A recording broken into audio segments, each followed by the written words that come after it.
Welcome to aayiramarivom. இன்றைக்கு இந்த video நீங்கள் பார்க்க போகிறது ஐஃபோனில் எந்த சாஃப்ட்வேர் இல்லாமல் எப்படி தமிழ் கீபோர்ட் ஆட் பண்ணுறதுங்கிறத பற்றி பார்க்க போகிறீங்க. ஸோ வீடியோ தொலைச்சியாக பாருங்கள்.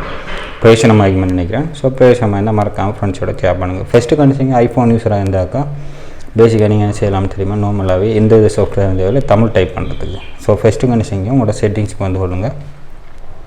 ஸோ செட்டிங்ஸுக்கு வந்தது பின்னால் இந்த இடத்துல பார்த்தீங்கன்னா ஜென்ரல் அடிக்கும். ஸோ ஜென்ரலுக்கு வந்து கொள்ளுங்கள். ஜென்ரலுக்கு வந்து பின்னால் பாருங்கள் கீபோர்டு ஆப்ஷன் வச்சுருக்கிறாங்க.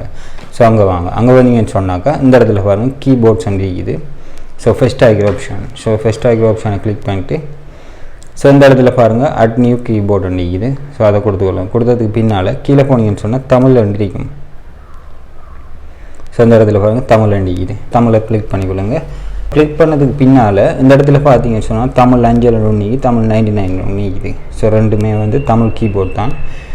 நம்ம நார்மலாக யூஸ் பண்ணுற தமிழ் மெத்தட் வந்து தமிழ் நான் சொன்ன நான் அந்த மாதிரி யூஸ் பண்ணுற தமிழ் யூஸராக இருந்தாக்கா நீங்கள் என்ன செய்யலாம், தமிழ் 5 செலக்ட் பண்ணிக்கொள்ளலாம். ஃபார் எக்ஸாம்பிளுக்கு நான் தமிழ் 5 வந்து செலக்ட் பண்ணிக்கொள்கிறேன்.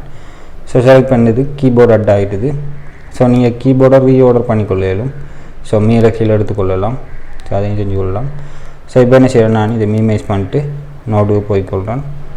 ஸோ நோட்டுக்கு போயிட்டு இந்த இடத்துல ஒரு மெசேஜ் ஒன்று டைப் பண்ணிக்கொள்கிறேன். இந்த இடத்துல பார்த்தீங்கன்னு சொன்னால் இது இந்த இப்போ இருக்கிற கீபோர்டு வந்து இங்கிலீஷாக இருக்கும். ஸோ நார்மலாக இதில் வந்து இங்கிலீஷ் டைப் ஆகும். இதில் பார்த்தீங்கன்னு சொன்னால் உங்களுக்கு வேர்ல்டு ஐக்கான் இருக்கும். அதை கிளிக் பண்ணிங்கன்னா இந்த மாதிரி ஆப்ஷன் வரும். ஸோ இதில் உங்களுக்கு நார்மலாக நீங்கள் டிக் பண்ணிங்கன்னு சொன்னால் தமிழ் கீபோர்டுக்கு மாறிக்கொள்ளும். அல்லது நீங்கள் லாங் ப்ரெஸ் பண்ணியும் இதை மாற்றிக்கலாம் தமிழுக்கு. ஸோ இதில் பார்த்தீங்கன்னு சொன்னால் நான் செய்கிறேன் நான் நாளை. ஸோ இந்த மாதிரி நீங்கள் டைப் பண்ணும்போது நாளை. ஸோ இந்த மாதிரி நீங்கள் டைப் பண்ணும்போது தமிழுக்கு மாறும். ஸோ உங்களுக்கு இந்த கீபோர்ட் பிரயோஜனமாக இருக்குன்னு நினைக்கிறேன். ஸோ இந்த மாதிரி நீங்கள் இந்த இடத்துல கீபோர்டில் அடுத்த கீபோர்டு டச் பண்ணி அதில் லாங் ப்ரெஸ் பண்ணி என்ன செய்யலாம், இமோஜி கீபோர்டு ஆட் பண்ணிக்கொள்ளலாம். ஸோ இமோஜியும் இதில் வச்சுருக்காங்க. நீங்கள் அதில் போய்ட்டு அந்த கீபோர்டு ஆட் பண்ணிக்கொள்ளணும். ஸோ இதில் போனீங்கன்னு சொன்னால் இன்னும் லாங் ப்ரெஸ் பண்ணிங்கன்னா அந்த கீபோர்டில் ஒன் ஹேண்ட் மூடிக்குது.